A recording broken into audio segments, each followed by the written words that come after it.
Pergerakan indeks harga saham gabungan IHSG bergerak fluktuatif cenderung melemah sejak Februari tahun ini. Sementara nilai tukar rupiah justru berpotensi mengalami penguatan terhadap dolar Amerika Serikat.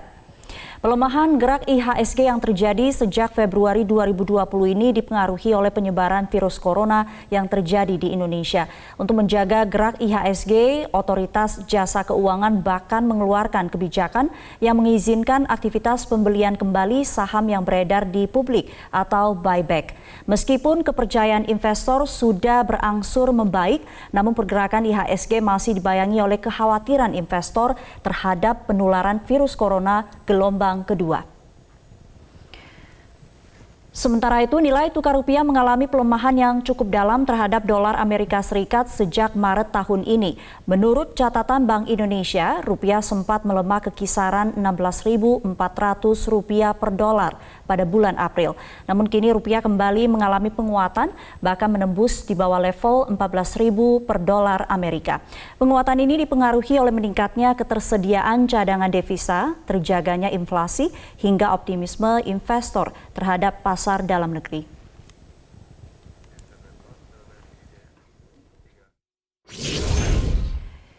Hingga akhir perdagangan saham sesi pertama hari ini di Bursa Efek Indonesia, indeks harga saham gabungan bergerak melemah.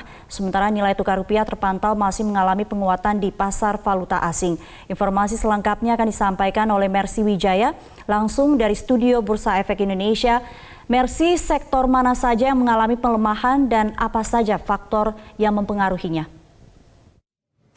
Sumi dan pemirsa, hari ini indeks harga saham gabungan bergerak cenderung melemah. Ada beberapa sektor yang memang masih bergerak melemah, yaitu sektor jasa keuangan dan juga sektor aneka industri. Namun memang tren di kawasan Asia sendiri siang hari ini memang cenderung melemah karena investor global kembali khawatir terhadap second wave atau puncak penyebaran corona gelombang kedua di Amerika Serikat, di mana sudah mulai ada tanda-tanda kembali lonjakan di beberapa negara bagian Amerika Serikat, yaitu Texas dan juga California. Hal itulah yang menyebabkan indeks harga saham gabungan sulit menguat pada perdagangan hari ini. Bahkan pada sesi satu perdagangan tadi ditutup dengan pelemahan sebesar 0,5% atau indeks turun 24 poin di level 4.895 dengan nilai transaksi sebesar 5,5 triliun.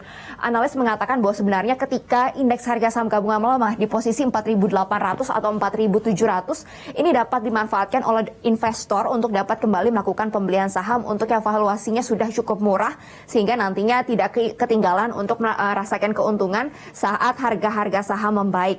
Namun memang saat ini di Bursa Asia pergerakannya cenderung melemah dan tren ini masih bisa dilanjutkan pelemahan sampai ke 4.770.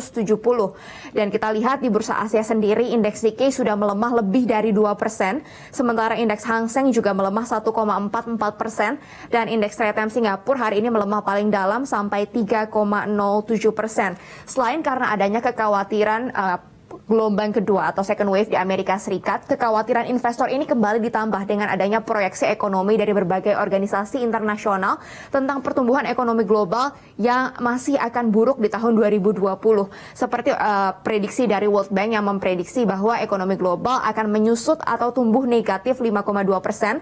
Selain itu, Organisasi Kerjasama dan Pembangunan Ekonomi ini juga OECD juga memprediksi bahwa pertumbuhan ekonomi global akan menyusut sebesar 6% di tahun 2020. Sehingga pergerakan indeks harga saham gabungan hari ini masih akan cenderung melemah antara 4.805 sampai 5.006.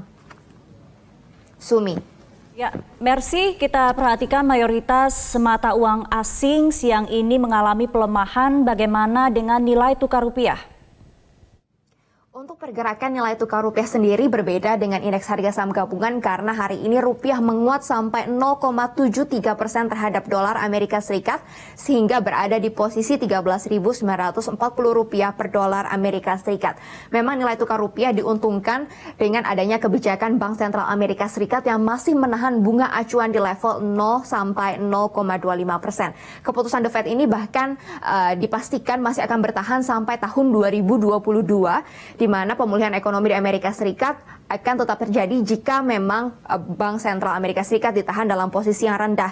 Dan Indonesia memiliki keuntungan karena bunga Indonesia ini masih cukup tinggi, yaitu 4,5% yang ditetapkan oleh Bank Indonesia, sehingga investor lebih tertarik untuk berinvestasi di bunga yang lebih tinggi, yaitu di Indonesia sebesar 4,5% dan berpeluang untuk kembali menguatkan nilai tukar rupiah. Oleh karena itu perkiraannya nilai tukar rupiah juga masih akan menguat di antara 13.800 sampai 14.100 rupiah per dolar Amerika Serikat.